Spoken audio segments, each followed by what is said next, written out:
Ranjana Yamuna Tira Vandachari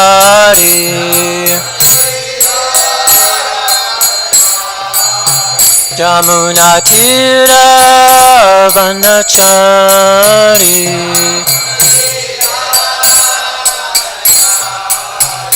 Jayo Radha Madhava Kunja Bihari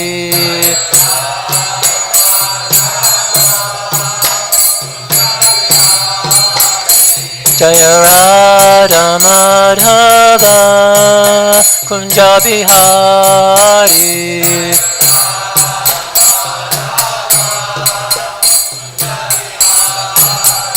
Jaya Radha Madhava Kunja Bihari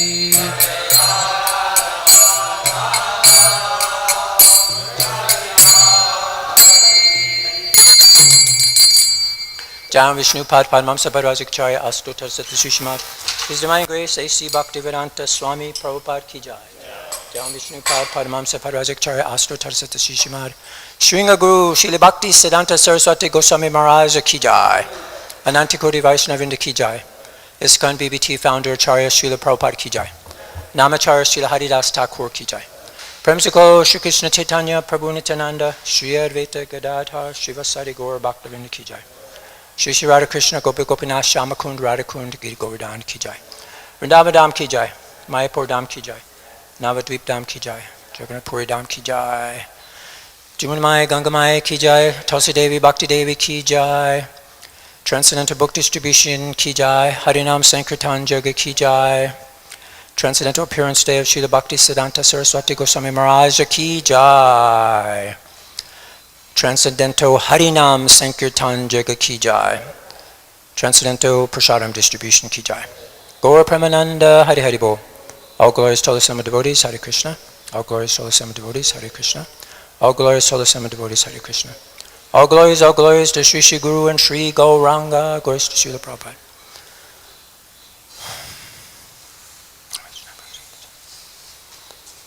Om Namo Bhagavate Vasudevaya.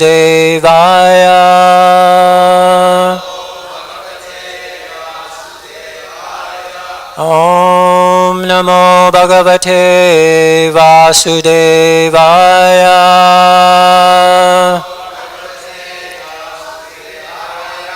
Om Namo Bhagavate Vasudevaya.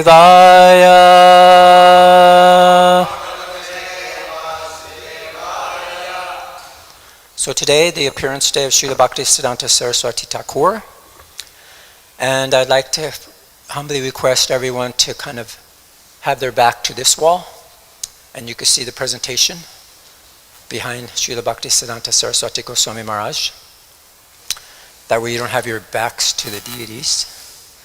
And you can still see me from the side of your eyes a little bit. So yeah, it's a beautiful day today. So what I'm going to do is talk about Srila Bhaktisiddhanta Sarasvati Goswami Maharaj. And also today is the disappearance day of Sri Purushottama Das Thakur. So what I'll do is just start with that. And I've been asked to have the major part of the class about Srila Bhaktisiddhanta Sarasvati Goswami Maharaj. So we'll just focus on that. So just to give you a little his life and legacy of Sri Purushottama Das Thakur. He was considered the principal associate of Lord Nityananda. And that was in the 16th century, the Bhakti movement. And so his spiritual identity was described to be Stoka Krishna, one of the 12 Gopals. And so we could go into his lineage. His father was Sadashiva Kaviraj. He was a great devotee. His son was Kanu Thakur. It was said that he was a prodigy who Lord Krishna was said to never leave. What that means. And so his key trait was, he was known for his Nitya Leela. He was constantly absorbed in spontaneous childlike devotion, in his ecstasy, even from birth, which is amazing. So he established deities, and it's interesting because he had established them in one place, and then they shifted and migrated to different places. So it's like 3 times this happened. So initially they were in Bedagram. That was the original installation site. And then the second one was in Sukhasagara. And so that was moved there after the first site was lost. And then the third one is in Sahibdaga Barigram, and combined with the deities of Janava Mata. But currently they're in Chundadegram, and today it's known as Vasujanava Pat. So it's very interesting. So the deities were Jagannath Baldev Subhadra, Gornitai, Janavi Devi, Vasuda Devi, and there were consorts of Lord Nityananda. And then Nila Madhava, that was the ancient form of Vishnu, Krishna. So it's described that he spread Vaishnavism through 3 high-born Brahmana disciples, Sri Madhavacharya, Sri Devikanandana Das, and Sri Yaduvacharya. And so they celebrate his appearance on March 3rd, and his disappearance today. So he represents the bridge between Nityananda Shakti and the world. So it's amazing. So it's showing his pure devotion in a constant state rather than just a ritual. We should strive for that, constant state. Amazing. Okay, so I think it's, I like to start off with this one prayer. We chanted it this morning, but I picked out this one because I think this is like his mission mantra, of his prana mantra. And it kind of encapsulates the role of a lion guru and the personification of Lord Chaitanya's teachings. So it's really nice. So I think this is nice because it embodies his Vani, his message, to destroy illusion and setting the stage for his revolution. So they could chant it together. Namaste Gauravani Shri Murtaye Dinatarne Rupanuga Virudha Pasidanta Danta Harine.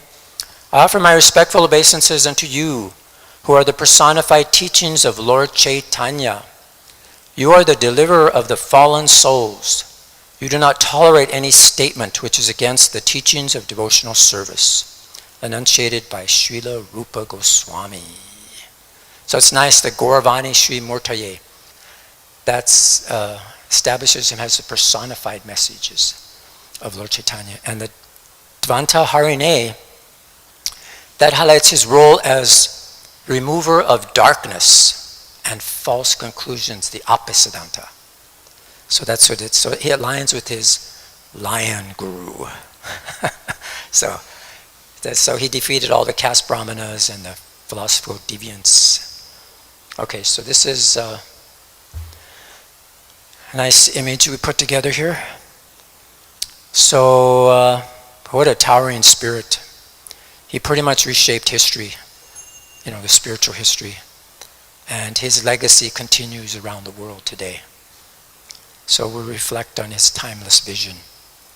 It's a sobering perspective on reality and living and trying to understand, Prabhupada says, a Vaikuntha man. So I think to begin with, it reminded me of this incident. Oh, by the way, there's so many references, it's like amazing. Especially from Bhaktivedanta Swami in his book, Bhaktisiddhanta by Baba.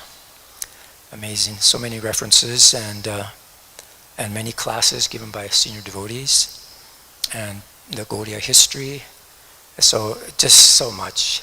It's like, it's an ocean. So I'm just picking a drop here. And so we're trying to understand it, but it's practically impossible. So once there was a learned professor, and I don't know if they were on a train or somewhere, But he once was talking to Srila Bhaktisiddhanta Sarasvati Goswami, and he was kind of proud. He was a professor. He was like, I used to come to Bhakti Bhavan, and I would speak the Gita to Bhaktivinoda Thakur. I was instructing him, just see me, And how Bhaktisiddhanta Maharaj reacted? He became angry. And he called the man a liar. Right to his face. And he said, you never saw Bhaktivinoda Thakur in your life. He was feeding, Bhaktivinoda Thakur would feed him. And, he was there, personally. So this is a shocking lesson, how to understand a great soul. So the professor was shocked.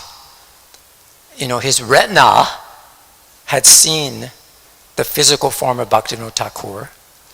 But Srila Bhaktisiddhanta Saraswati explained, just as Krishna is beyond the range of material senses, so also is the pure devotee. He's beyond our retina, and even our eardrum. So without spiritual vision given by the Guru, one only sees the worldly person, not the eternal associate of the Lord. So this is a point Bhaktisiddhanta, Maharaj was trying to point, and this shows his lion, So, and then another point was made by your Guru Maharaj, Bhaktivedanta Swami. He gave a class in Mayapur, I think, and he was like, do you think you could live with Bhaktisiddhanta Maharaj? And, but he said, it's probably better to prefer to listen from a comfortable distance. And because he said, he has unrelenting speech. So, he would not speak just formally, but anytime, any place, anywhere. He would just start speaking to you like 5, 6, 8 hours at a stretch. And then his servants tried to signal him, please stop. And they would be worn out, and he would just continue. Can you imagine? Just constant, we're talking about constant ecstasy. He was just constantly preaching. And he was incomprehensible. And most of his disciples, they actually couldn't understand what he said. It was so complex, his language. And then after the lecture, they would have to go to senior disciples like Sridhar Maharaj. And what did he say? And he'd have to explain it to him like that. And also he was really strict. It's described that Bhaktivinoda Thakur was considered nicer, though he was strict in his inner circle. But Bhaktisiddhanta Sarasvati Goswami Maharaj, he was notably less nice in the conventional strict sense, and he was very strict, super strict. Because he had this, what everybody called painful surgery, which they would do. So it's like the sculpture or the butcher. They use the analogy of the sculpture. He could see the deity in a big, massive stone. And then he would come and just chip away. And and then finally chip away. So that's what, Bhaktisiddhanta Maharaj was meant to cut everything that's not Krishna conscious. And that's what he did. So he gave the bitter medicine, hearing the truth. You're not your body. You're an eternal servant of Krishna. And sometimes it's bitter to hear, but, because the materialistic ego, even though the body is very sweet, we think the body is us, but he would just cut those attachments. And he won't tolerate if we hold on to material concepts. And so, there's a point they say you should see by hearing, right? So if you judge a sadhu by how he dresses in rags or fine clothing, because Bhaktisiddhanta Maharaj, he actually had dignified dress. And we'll discuss a little bit about that. Because it didn't matter. Like he would wear like a coat, Western clothes. Even had his sannyasis wear Western clothes when they go to different countries like Germany and England. It was amazing. So he was a successor. There was a successor like Srila Prabhupada. They were empowered also to take that block of stone and dress the deity. Can you imagine? You have a block of stone and you got to dress the deity. So you got to chip away all that stuff. And so, yeah, he had a very high voltage message.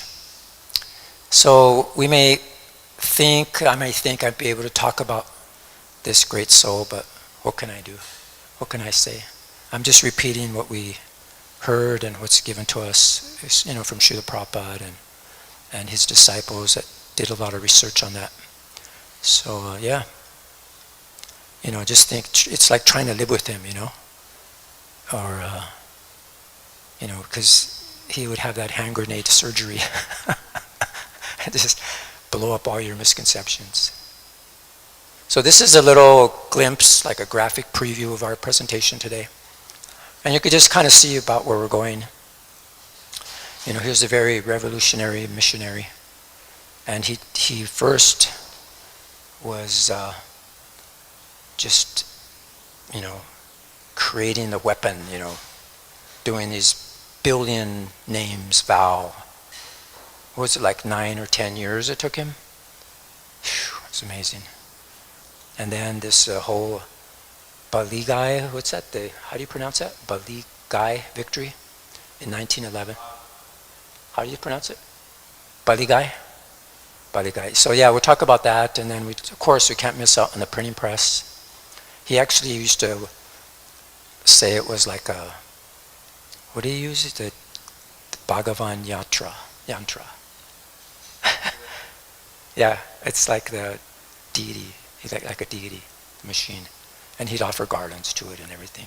It's amazing. He'd do I think he did a puja, something like that. So anyway, we see how we come in contact with Srila Prabhupada and his messages to Srila Prabhupada about book distribution, printing books, and his final order was the same. So that's just a glimpse. So here, this is one of his quotes, his indomitable courage. His boldness to serve his guru, and whether it means facing criticism or misunderstanding. Even if I look arrogant or brutish in the eyes of the world, doesn't matter to me. It's just, the spiritual master comes above all personal reputation or comfort, even if it risks condemnation for the sake of the mission. So he was fearless, and he was duty-bound, to his guru, despite all public opinion. So I just, a few nice quotes that I like to just mention here in this particular slide. So one of the things he taught was that one should not imitate the activities of great devotees, but follow their instructions. And that the only true duty is to serve the Supreme Lord. Here's another one. Possession of objects not related to Krishna is our main malady. Right? Someone said something similar to that the other day, was it? Our whole problem is that we extravagance, right? Was Kishore said that? Yeah. So he said, we are here on earth not to work as artisans for making big buildings with wood and stone, but to work as messengers for teaching Sri Chaitanya Dev. So just people think it's so important and elaborate to build a building, right? But he's saying, greater than that is to preach, distribute books. Don't criticize others, try to rectify yourself. Even if you can save even one person from the great force of Mahamaya, then that will be a greater act of philanthropy than opening millions of hospitals. Can you imagine? You're greater than doctors that are saving lives. You're actually saving souls. It's just amazing. There's these devotees are going out and doing that. And here's the last quote I have here. Life is for glorification of topics on Hari. If that is stopped, then what need is there to carry on life? Our whole life. What to speak of, we just read about the previous Acharya. He was constantly in ecstasy. So he's saying here that what's the use of your life if you don't have glorified Krishna throughout your life? So here he is, the son of Bhaktivinoda Thakur. He was born with a lot of sacred clear signs of his divine purpose. He was considered a prodigy. He mastered deep philosophical texts, even as a child. And his lineage and upbringing shaped his extraordinary mission. So he was a ray of spiritual promise and wisdom even from an early age. So he was born on February 6th, 1874 in Jagannath Puri. And his father, Bhaktisiddhanta Thakur, and his mother, Bhagavati Devi. And he was named Bimala Prasad Datta. And so there's the story of the umbilical cord. You know, at birth it was how he was born, the umbilical cord looked like a sacred thread, the upavita. And so, and then at the Rath Yatra he was garlanded, you know, when he was 6 months old. The Rath Yatra stopped in front of his house for 3 days, and then his mother took the opportunity to take the infant at the feet of the deity, and then from that point the garland fell off the deity and onto the child, which was pretty cool. And then we see at an early age he made that mango vow. That was amazing, young child. One time he, you know, ate a mango that was intended to be offered to the deity, and his father chastised him for eating unoffered food. And so he took it so seriously that he said, okay, never again will I eat mangoes. And he kept that throughout his entire life. Amazing. And so he was like a prodigy, I guess they say, right? He was like known as a living encyclopedia. And he had an eidetic memory, they say. And by the age of 7, he'd memorized the entire Bhagavad Gita, and he actually could quote on it. He could give classes on it. Can you imagine?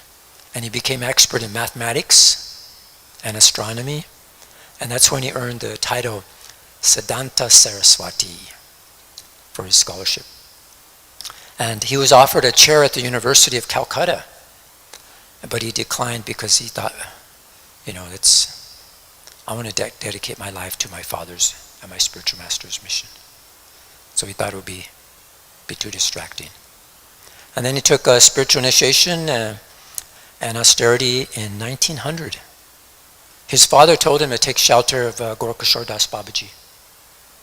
And he was rejected 3 times by that humble Babaji, you know, but he had intense determination.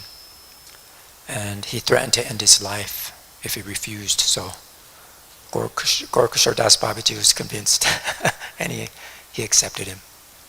So, and then after his father passed away and his guru passed away, he underwent the severe penances. That's when he took the vow to chant 1 billion holy names of Krishna. And it almost took him 10 years. And he lived in a grass hut at the yoga pit. That was at Lord Chaitanya's birthplace. It was amazing. Okay, so we go on here. We talk a little bit about his master of Jyotish. We mentioned how he was recognized for his brilliance and his academics, and you know, he had this aptitude for everything. And so his student days in Calcutta Metropolitan Institution, he actually had the extracurricular study there. And he was proficient by the age of 15. His tutor, his name was Pandita Mahesh Chandra Chundamani and Pandita Sundarar Lal. They're the ones that awarded him that title, you know, Siddhanta Sarasvati, because they recognized his vast knowledge of Surya Siddhanta. So, in 1897, he established the Saraswati Chatupati in Calcutta. It was an academy dedicated to the study of advanced astronomy. You know, and he attracted a lot of learned scholars and students. And he had a lot of publications. He published monthly journals on the subject, including the Bengali Brihaspati, the English Scientific India, as well as the monthly magazine called Jyotirvid. That's related to his study of the astronomy. And then he had some almanacs. He published the Bhakti Bhavana Panjika, and later request of Sri Jagannath Babaji, the Sri Navadvip Panjika. So this almanac that he did was revolutionary because it replaced the traditional names with different names of Vishnu for the months. That's probably where they got the Om Keshavaya Nama, Om Narayana, Madhavaya Nama, Om Govinda. Maybe, I'm not sure. Is that where they got that? But the different names of Vishnu, fortnights, and tailored specifically for the Gaudiya Vaishnavas. So, and then he restored he published the Siddhanta Siromani and the Surya Siddhanta. He restored the accuracy of that. And he set the astronomical constants in the Surya Siddhanta, which hadn't been updated for 8 centuries. So thereby he corrected the inaccuracies that had creeped in, as time goes by. The calculations change. And he also defeated his rivals. He was fearless in his debates in the field of astronomy. In 1902, he engaged in debate in this astronomical procession against a scholar from the line of Bapudev Shastri, who had advocated harmonizing Vedic astronomy with Western science. It seems like people are trying to do that today too. But Srila Bhaktisiddhanta's arguments were so devastating that his opponent was completely humiliated. And thereafter other astrologers feared to even debate him. He was sorry. So he eventually rejected Jyotish. And even though he was offered that prestigious chair of the astronomy of the University of Calcutta, he rejected it. And his reasons was because of spiritual prioritization. He said that the goal of life wasn't mastery of grammar or astronomy, but the worship of Lord Hari. So it's so important. And he felt that, this university chair might impede in his devotional life. And then his instructions of his guru also, because that's another reason.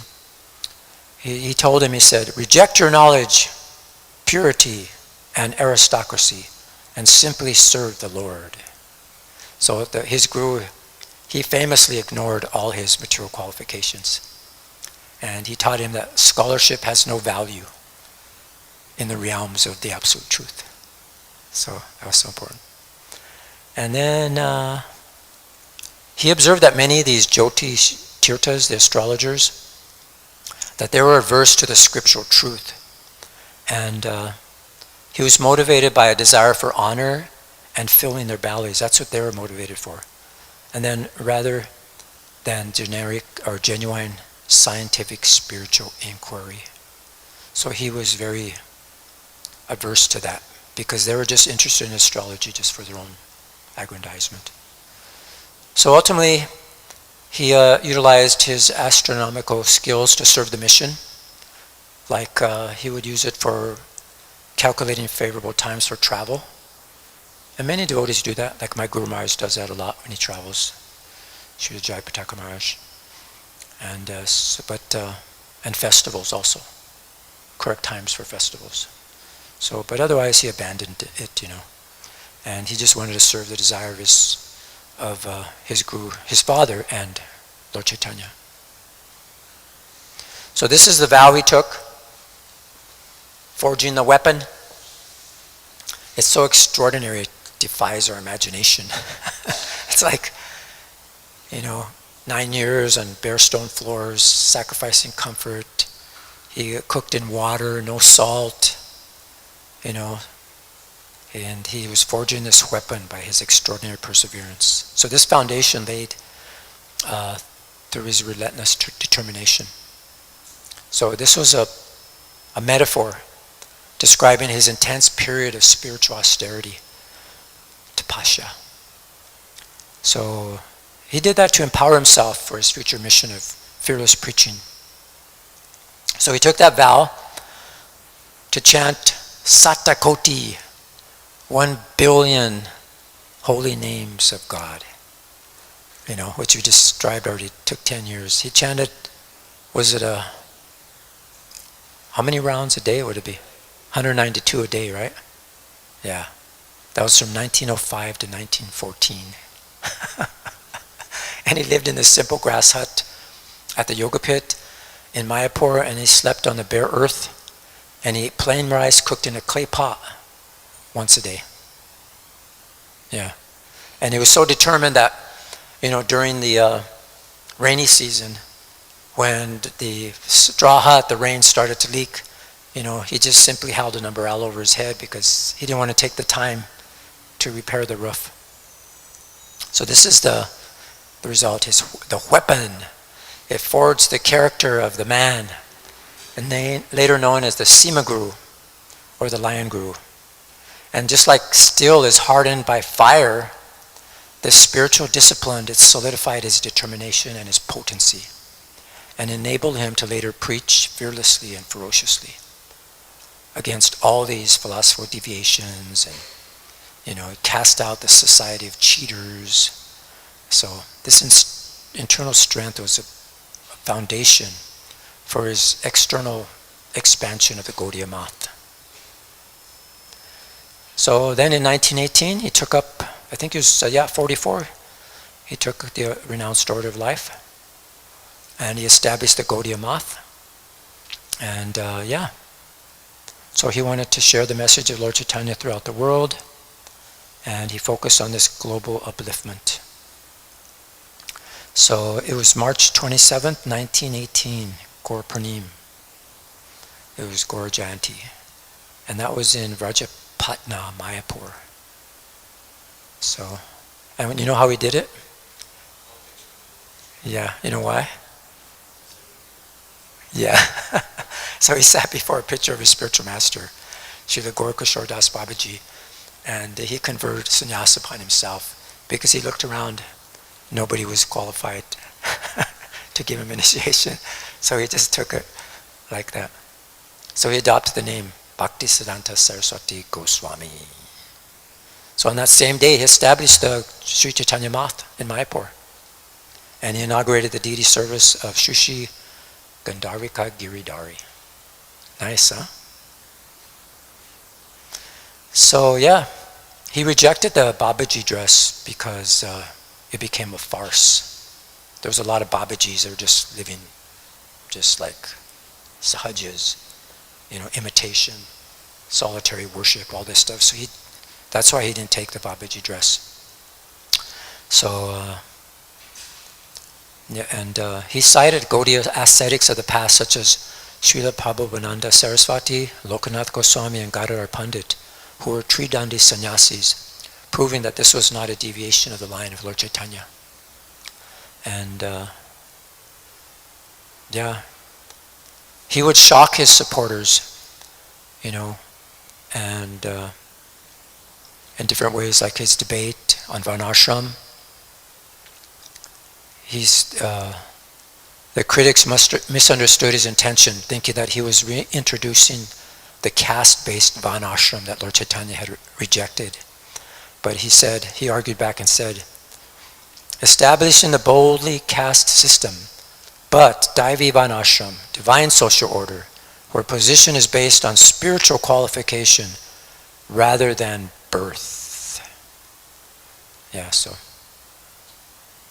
So he warned his disciples that this sannyas staff and this dress were not meant for Babu Giri. You know what that means? Yeah, like a floppishness, to show off, or living luxuriously, using my position, Like at one time he was saying, a sannyasi, feeling, I gave a great class, so bring me all the maha. Puris and everything, I deserve it. So that was he called it the voluptuary warning. He was disappointed in a lot of his disciples misusing that position for prestige, and he said that I made them renunciants, sannyasis, but they become voluptuaries, vilasis. So he was very critical. So you think you could live with him? So he's very humble though. He wrote that sannyas should reside in the moth. A sannyasi should reside in the moth only to serve others, not with the mentality that I am to be worshipped. He humbly stated, I'm not a tridandi, I am fallen. You are all purifiers. Deeming you as purifiers, I have made you into gurus. So this was his humility. I mean, he has such a gentle heart, but yet externally he was like such a lion. It was like two opposite personalities practically. So here's the Brihat Mridanga. It became the modern Mridanga, echoing spiritual sound beyond the borders. So the beat travels further than any drum, touches millions across the globe. So this is very nice. So these words spread where footsteps may never reach. So it's making this philosophy accessible and alive. This is very nice. So this is, he coined the term Brihat Mridanga, the great drum. And he described a printing press. He viewed it as a revolutionary tool for mass spiritual propagation. You know how it goes, the clay drum, it's used in kirtan. It could be heard for a few blocks, right? Or within a village even. But the printing press, it could produce literature that would resound from person to person, house to house, and be heard around the world. He actually called it, as I mentioned earlier, the God machine. It's amazing. He didn't view it as like a mechanical device, mundane. But he could see everything in Krishna's service. He used everything for Krishna. So he established the first press in 1913. And so that was the Bhagavat Yantra. And he installed deities. He actually treated the press like a deity. And he did an installation ceremony for the different presses that he's established. Isn't that amazing? Similar to the rites for the deity. And so he taught that inundation of society created by books was more intense and more perfect than that made by ordinary mridangas, because books could travel widely and preserve the message for future instruction. So there was 4 presses he established. One called the Bhagavat Press, that was in Krishnanagar in 1914 and 15. And then the Gaudiya Printing Works, that was established in Calcutta, that was in 1923. And then the Nadia Prakash Printing Works, established in Mayapur in 1928. And then in 1936, the Paramarti Printing Works, that was established in Chutak. So these are all the places, these are installed deities, these 4 places.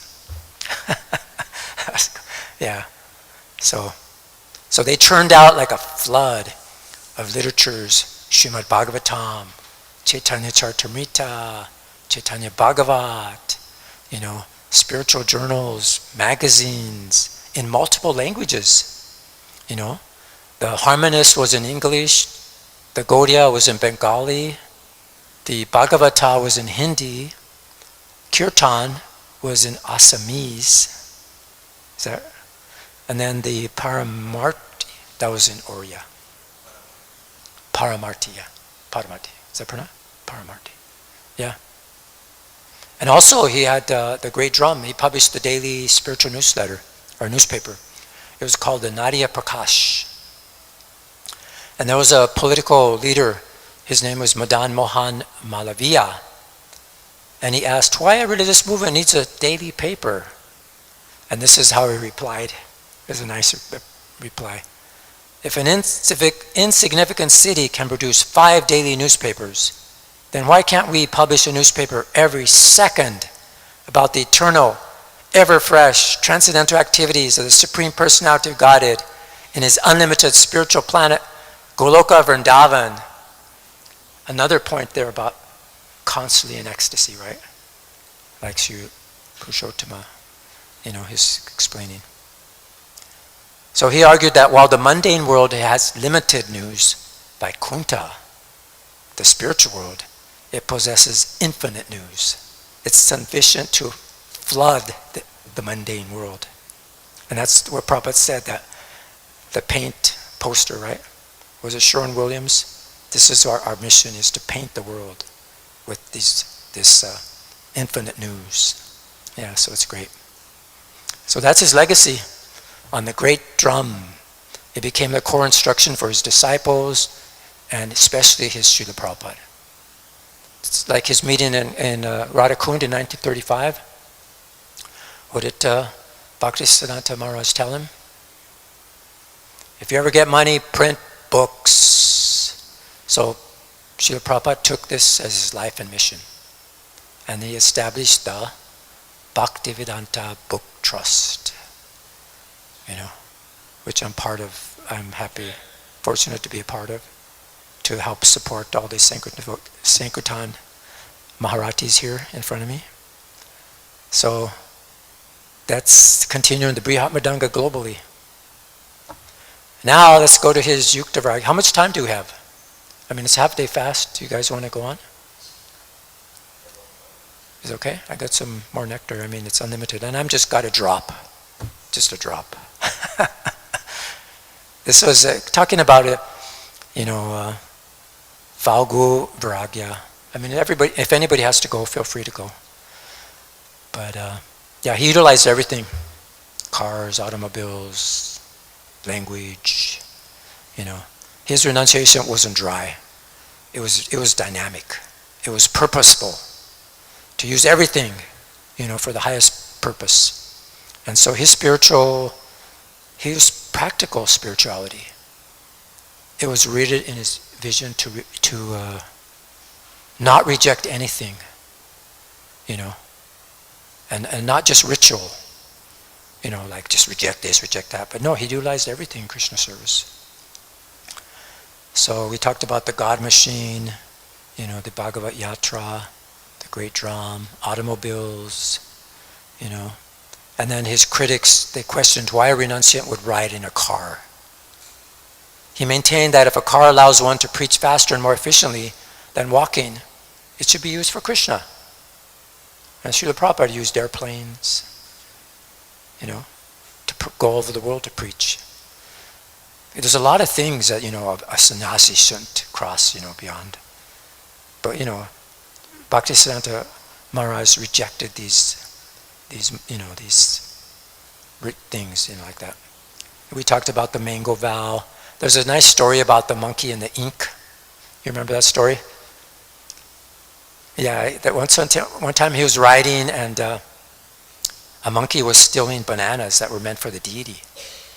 And he jumped up to chase the monkey, and he jumped up so fast that he overturned the table and he spilled his ink on his manuscript.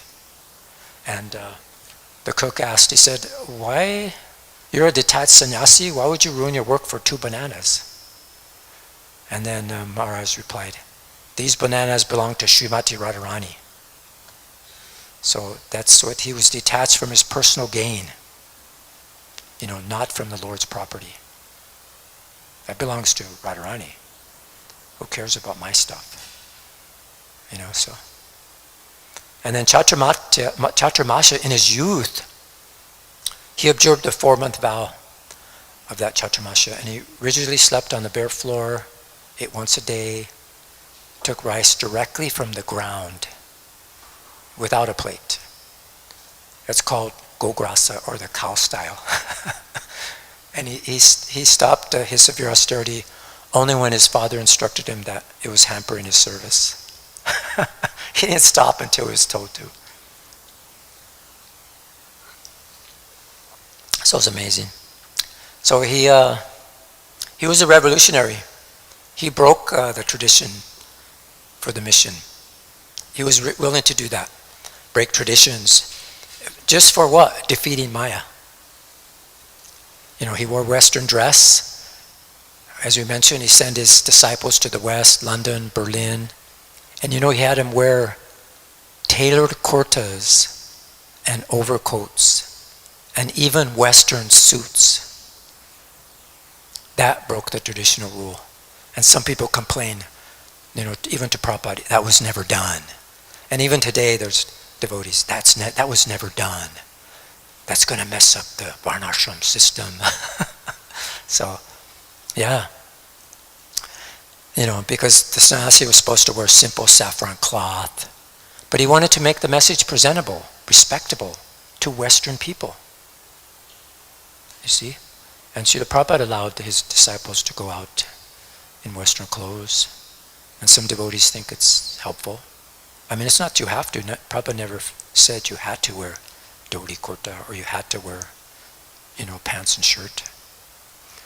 And then he had modern conveniences. In 1930,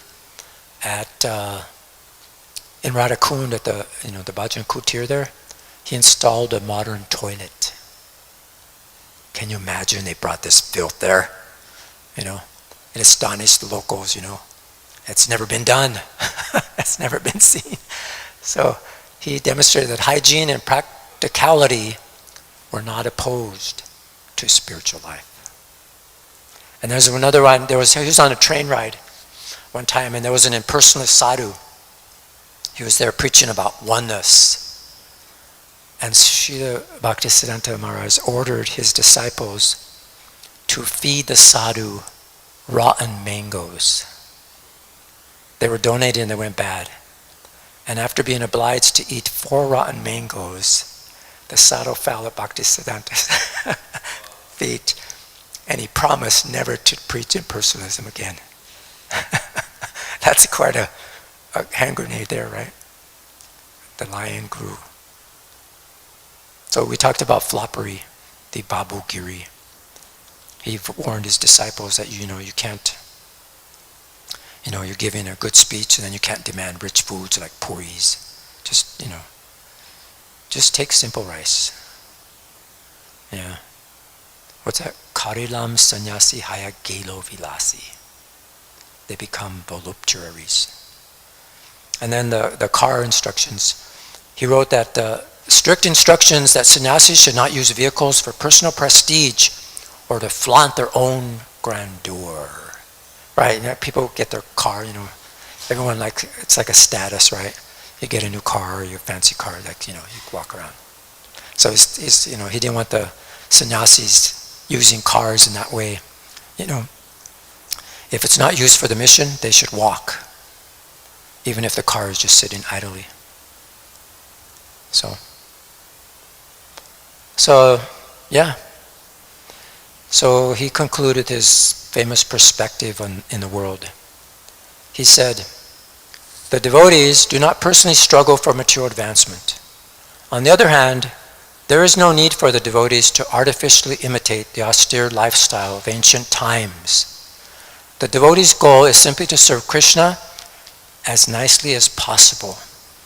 Therefore, the devotees willingly accept beautiful mansions and all types of material opulence, only so that these things can be engaged in the loving service of the Lord. Nice, huh? So he used the printing press, used, the great drum we talked about. He used visual media also. He would really like what we're doing now with visual media. So in following his footsteps, I try to use visual media, and so many different things are being used in his service. He called them the theistic exhibitions. And he used dioramas, visual displays, all that. And he also used language. He called it the linguistic warfare, English, to reach a broader audience with the modern intellectual currents. So, yeah. So his attitude, his motivation was basically, intense dedication to his spiritual master. That was his order. He expressed his willingness to possess indomitable courage and conviction to dissipate the currents of thought of the rest of the world, prioritizing the command of the Guru over public opinion or social convention. It wasn't like he was doing it but he was trying to do that too. So here he is, the lion Guru, fearless. We know how he got to this from his extreme vow. And the one thing that struck me is his showdown in Baligai. It was amazing. In 1911, there was a coalition of Smarta Brahmanas. These are the caste-conscious priests. Seems like we have some today still, right? Seems like these caste Goswamis, even in our movement maybe, I don't know. Anyway, but organizing a mass conference to assert their monopoly on spiritual authority, they issued a manifesto claiming that only those born in Brahmana families were eligible to worship the Shaligram Shila, the deity. And so they argued that great Vaishnava saints like Narottama Das Thakur had violated scripture by initiating disciples, and that Raghunath Das Goswami was given the Govardhan Shila only because, as a non-Brahmin, he was disqualified from worshipping the Shaligram Shila. So they were like practically being offensive there.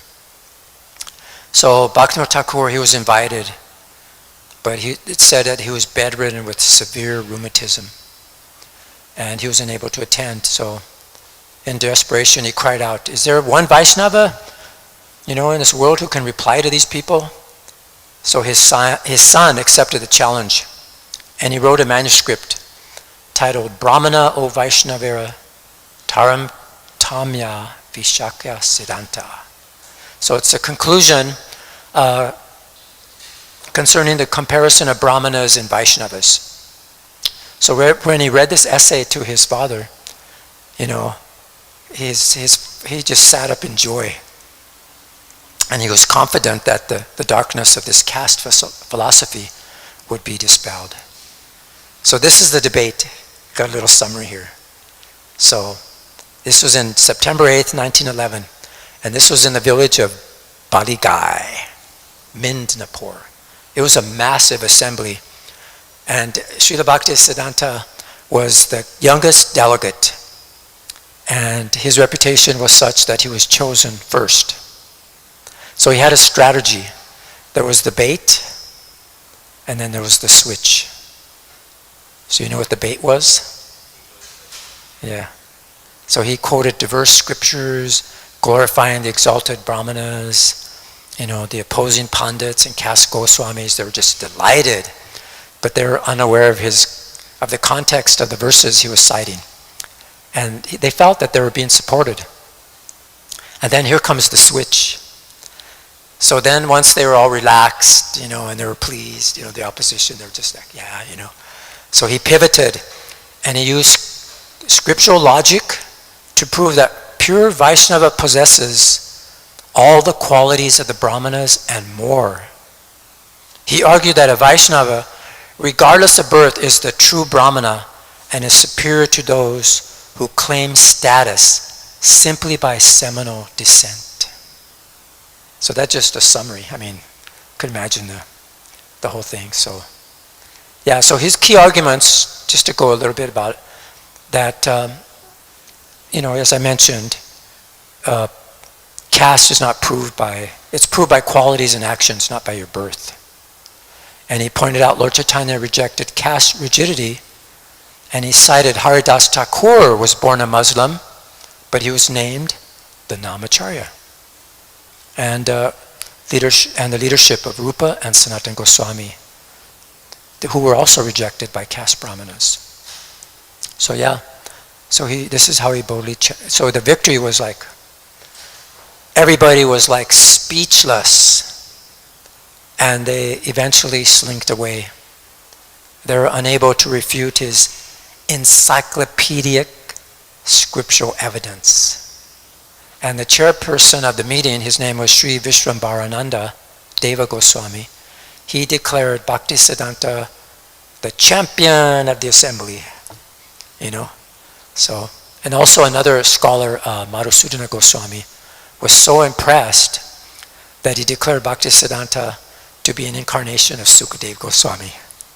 Of course, So this was amazing. So it was so decisive, his victory, that thousands of people, they rushed up to touch his feet, And to protect him from the, getting crushed by the crowd, they washed his feet, in water, and then they mixed it into a larger vessel, and then they would sprinkle it on all the masses.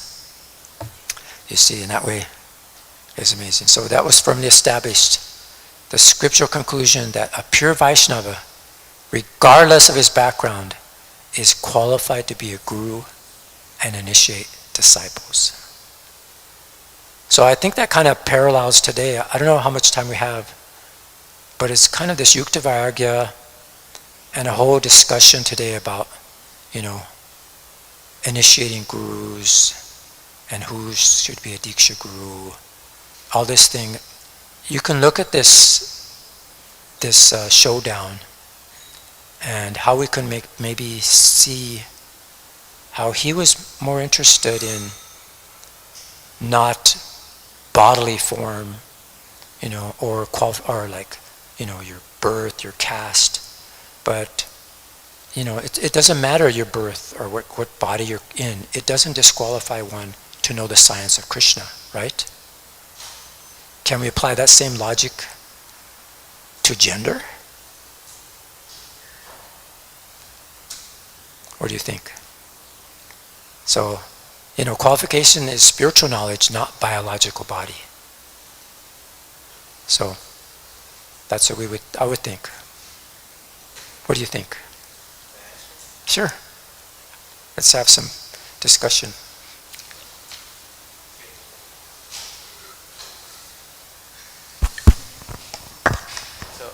The one point you were making, Prabhu, is that he wanted to establish Daiva Varnashram, right? Yeah, but he was also and I want not interested in... Could I? Yeah. So he wanted to establish Daiva Varnashram. So Prabhupada's point also is that first we establish Daiva Varnashram, we understand this point, and once that point is established, once you come to the platform of having a situation like that, then there's certainly room for that. But we're jumping the gun.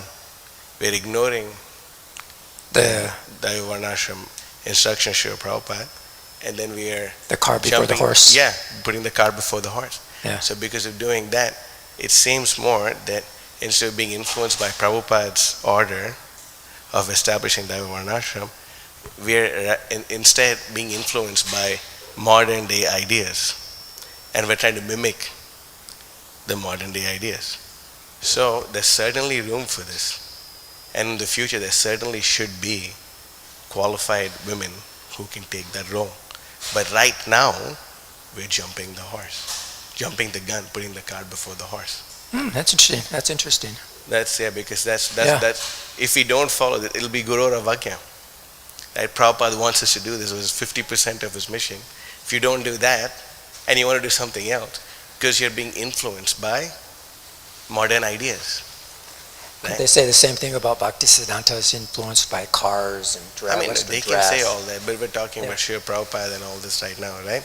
Yeah. So this is Prabhupada's order. He wants you to do it. Yeah. So instead of doing what Prabhupada wants you to do, we're being influenced by modern ideas. And because of that, we're in a tough situation. Yes, Brigupati Prabhu. Well, there's that statement, Bhajanayena Gata Sapanta. They're supposed to follow in the footsteps of the authorities, the Acharya. Prabhupada didn't do it. He had an opportunity, right? I mean, he even had female disciples who he honored in different ways, but he didn't appoint any of them. When he was appointing gurus, he didn't appoint any of them to be gurus, so he didn't do it. So I think that's another argument, yeah. Yeah. It's Prabhupada said, we go by what Prabhupada said or by what he does? We go by what Prabhupada says or what he does? Yeah. Good point. Yeah. Anyway, I think it's nice that you mentioned. You want to say something, Prabhu? Thank you. A couple of years ago on Srila Prabhupada's, this is Divine Grace A.C. Bhaktivedanta Swami Prabhupada's appearance day, Vyasa Puja, the day after Janmashtami. My son and I had a program at the Discontinental Empire. And after the program, I was feeling very great gratitude to Srila Prabhupada. So I bowed down in front of his picture, and then when I came up, I asked him, is there any service that I can do for you? And he said, yes, there are two things that are very much disturbing me. The first thing is that so many devotees are giving up cow's milk, and, becoming so-called vegans. Yeah. And then the second thing is this female Diksha controversy. And at that time, I was actually in favor of, in the Western world, not in India, but in the Western world, that there would be female Diksha disciples. So I said, Srila Prabhupada, why is that a problem?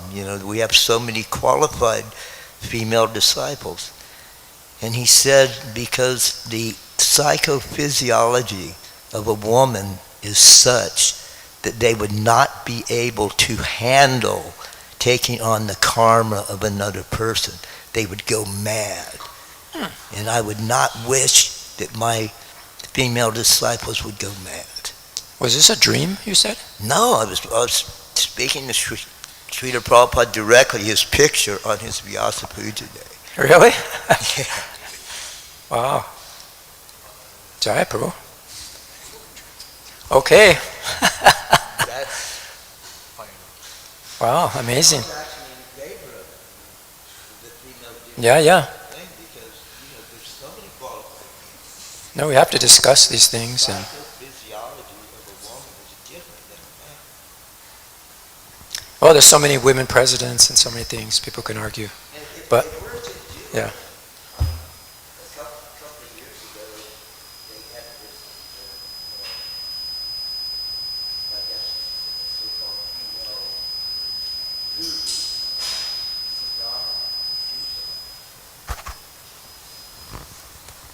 Domini in Tucson, was giving someone Diksha, but because it wasn't authorized by the GBC, they had, you could say, a Ritvik. He had a Ritvik guru.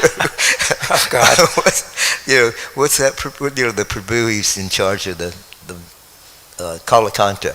So Gaudacandra was the one he chanted on the beads and gave the name and everything. But then actually she was the guru. Really?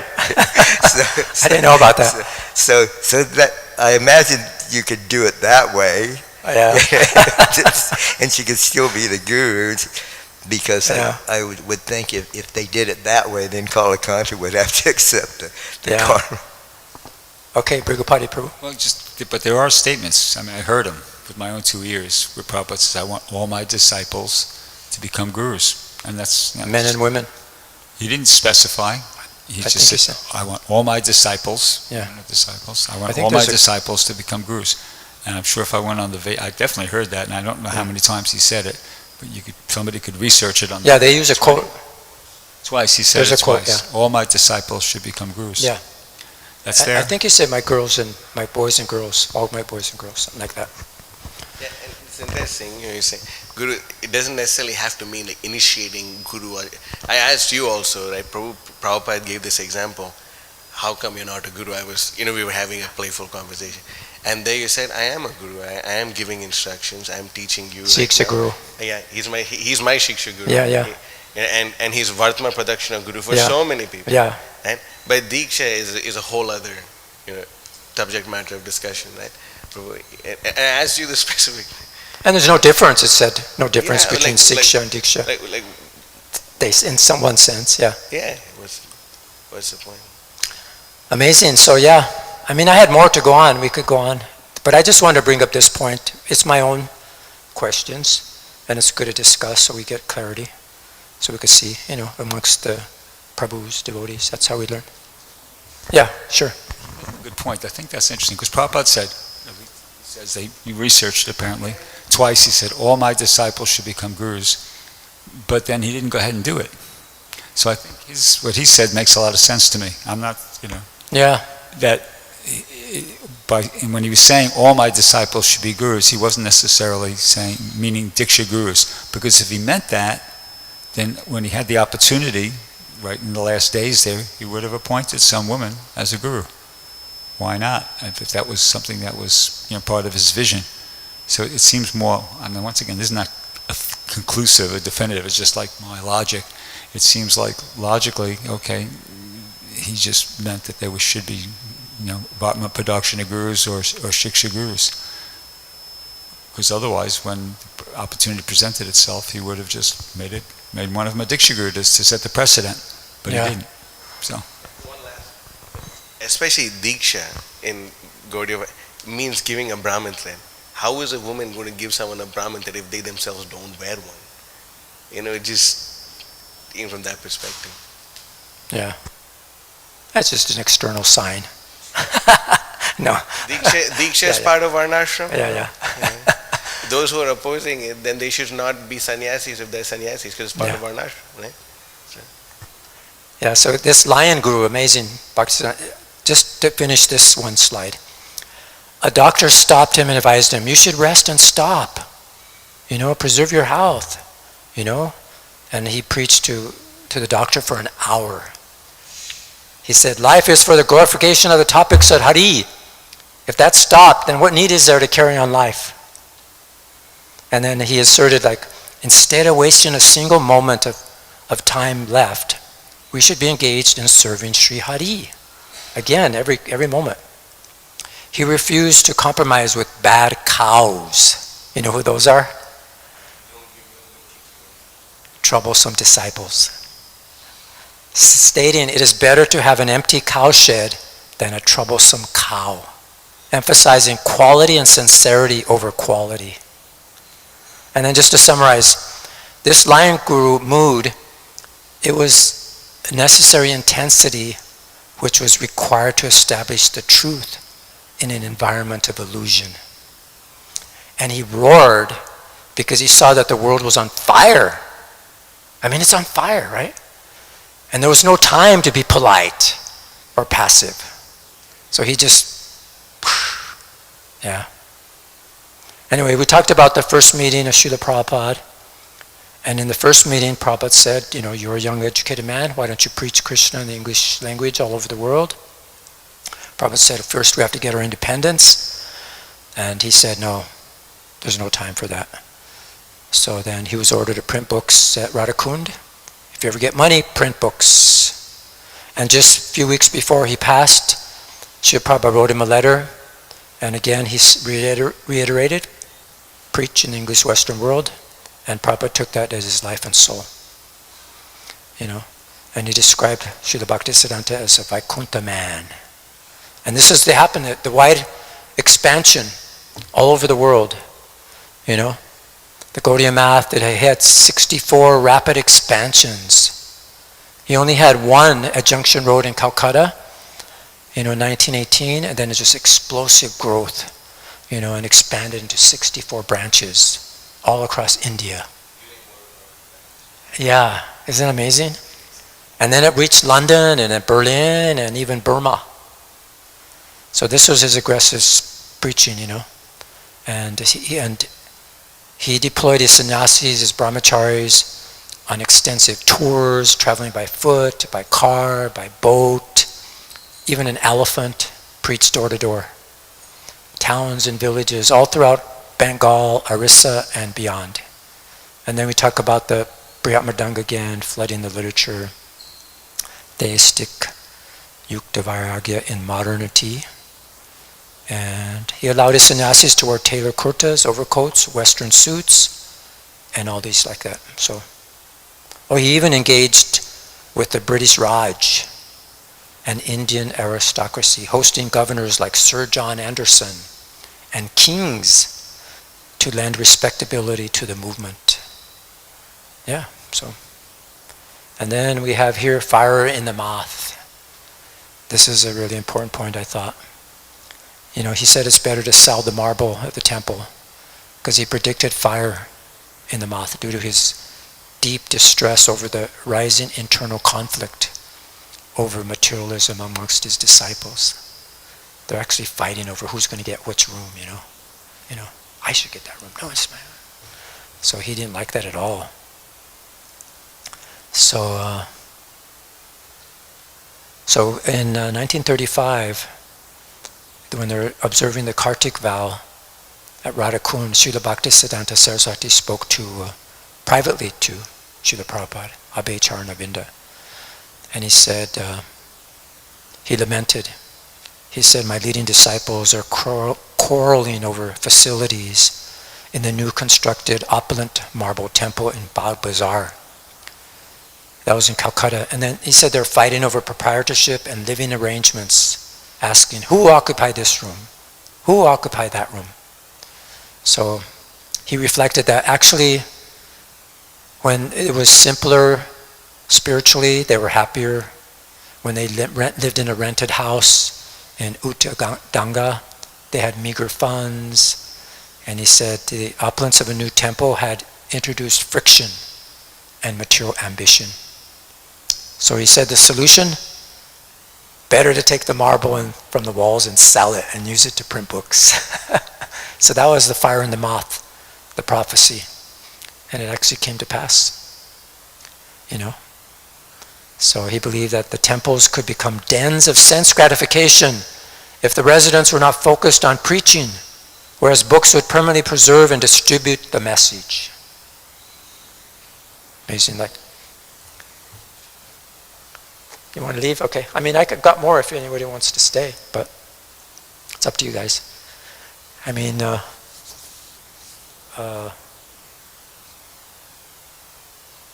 yeah.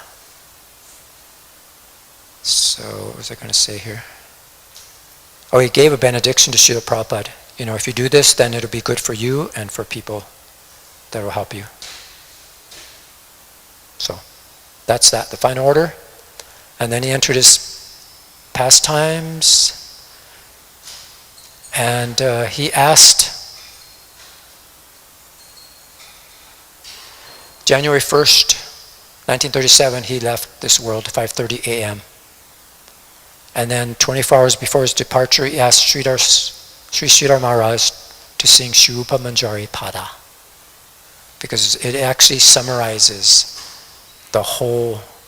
his whole life. And I mean, if you guys want, do you know it? We could sing it. We could sing it together. I have the words here. Let me see here. Yeah, I'll get a mridanga.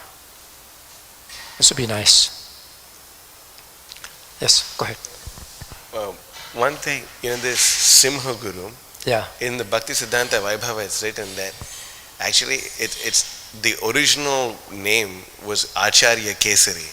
Oh yeah? Yeah, and then they translated it into Lion Guru, and then they translated it back into Hindi or Sanskrit and made it Simha Guru. But it's called, he was called, his disciples were called Acharya Kesari. They would call him Acharya Kesari. Acharya Kesari. Yeah, and this point about him threatening to end his life, right? That in the Bhaktisiddhanta Vaibhava it's written that it's a common thing that there's apparently a story where he said, I will jump in this Saraswati river and end my life. But that didn't happen because there was even no Saraswati river. What he did, it wasn't even there. I heard something like that. Yeah, it wasn't even there. Yeah. So what actually it was that he chanted the last stanza of Gurudev Kripabindu Diya. The Yogyate Vichare Kichu Nahi Pai Tomara Karuna Sar Karuna Nahoile Kandiya Prana Rakhi Bhavar, where he says, if you examine me, you'll find no good qualities. Yeah. And if you don't give me a mercy, I'll weep and weep and leave my life. So when he said that, that's when okay. because like this my Guru Maharaj calls it ISKCON mythology, that he decided he's going to jump in the Saraswati. There was no Saraswati river even. This never happened. There was no bridge either. There was no bridge, there was no Saraswati. Like, where is this coming from? Yeah, that's cool. Yeah, thanks for sharing that. Yeah. So yeah, you can keep the mic, and your voice is probably better than mine. But I think how does it go? You can sing in the Guru Puja tune. You can sing it in like. I'll try, but you guys could help me. Okay. Okay. You want to sing it together? Yeah, together.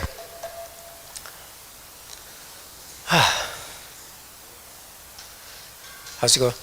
Shri Rupa Manjari Pada Semora Sampada Semor Bhajana Pujana Semora Bhajana Pujana Semora Pranadana Semora Abhara Semor Jivane Jivana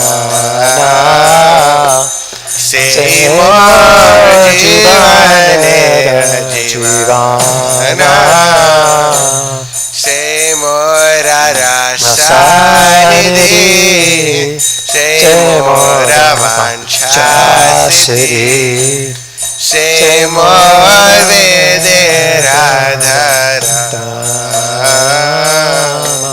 Semor Vederadhara Se Brata Se Tapa Semora Mantra Japa Semor Dharamakara Semor Dharamakara Anukula Havedi Separa Hove Siddhi Niraki Mohe Duinayane Niraki Mohe Duinayane Shri Rupa Madhuri Rashi Prana Kuvalaya Shashi Prapulita Benishi Dine Prapulita Benishi Dine Tuadarshanayi Garale Jaralode Tuadarshanayi Garale Jaralode Shiradina Tapita Jivana Shiradina Tapita Jivana Haharupa Koro Doya Deo More Padashaya Haharupa Koro Doya Deo More Padashaya Narottama Loilo Sharana Narottama Loilo Sharana. Jai. The translation I thought was really nice. Can we go through that? We could say it together. The lotus feet of Shri Rupa Manjari are my real wealth. They are the object of my devotional service and worship. They are the treasure of my heart, and they are my ornaments and the life of my life. For me, they are the reservoirs of all rasa and the conclusion of the religion of the Vedas. They are the fulfillment of all my desires and the goal of all my vows, my austerities, my religious activities, and the chanting of my mantra. By the power of those lotus feet, my activities will become favorable to devotion. I will achieve spiritual perfection, and with these two eyes, I shall be able to actually see, both day and night, the flood of exquisite beauty of Shri Rupa Manjari's divine lotus feet will shine like the brilliant full moon upon the lotus of my heart, soothing my affected soul. O Rupa Manjari, the venom of the snake of separation from you has enfeebled my soul, and now my life is ever afflicted and distressed. Alas, please have mercy and give me the shade of your lotus feet. Narottama Das has taken refuge. Jai. So I had a couple more slides, but we could go on. His order fulfilled. I was going to talk about Srila Prabhupada. How he took that final order and he preached all over the world. It's amazing. He fulfilled it for his spiritual master. So nice. And then, Prabhupada established festivals, all those different things. And then this one. We chanted the prayer pranam this morning, but we don't usually see the English translation. Would you guys like to say that? Let's do that. I offer my respectful obeisances to His Divine Grace, Srila Bhaktisiddhanta, who is very dear to Lord Krishna, having taken shelter at His lotus feet. Sorry, I don't have the words up there. I offer my respectful obeisances to Sri Vishwabhanu Devi Daita Das, that's another name of Bhaktisiddhanta Saraswati, who is favored by Srimati Radharani, and who is the ocean of transcendental mercy and the deliverer of the science of Krishna. I offer my respectful obeisances unto you, the personified energy of Sri Chaitanya's mercy, who deliver devotional service, which is enriched with conjugal love of Radha and Krishna, coming exactly in the line of the revelation of Sri Rupa Goswami. I offer my respectful obeisances unto you, who are the personified teachings of Lord Chaitanya. You are the deliverer of the fallen souls. You do not tolerate any statement which is against the teachings of devotional service, enunciated by Srila Rupa Goswami. It's nice, huh? And he's attached to that, song, Sri Rupa Manjari Pada. And so the battle here, continuing the war against delusion. He had this, he was a battle against this thing called the thief mentality. You know what that was? The thief mentality. He says that he said the enemy is that we think we're righteous, we think we're friendly, we think we're very nice people, but in reality, we're actually thieves. We're claiming God's property. This is my body, this is my wife, this is my country. All these things are my own. So he said, we're living like thieves. And so he says, death comes as a policeman. And so he arrests you and he says, all right, rascal. He strips away all the stolen property and puts the soul in jail, which is another body. Isn't that amazing?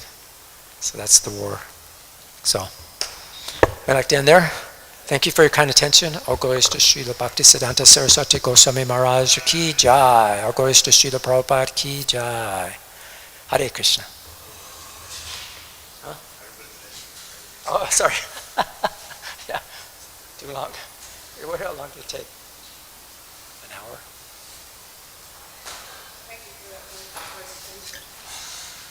Thank you, Mother, for being there. You want to, I guess you put this, do you put the mic back there too? Yeah. Okay.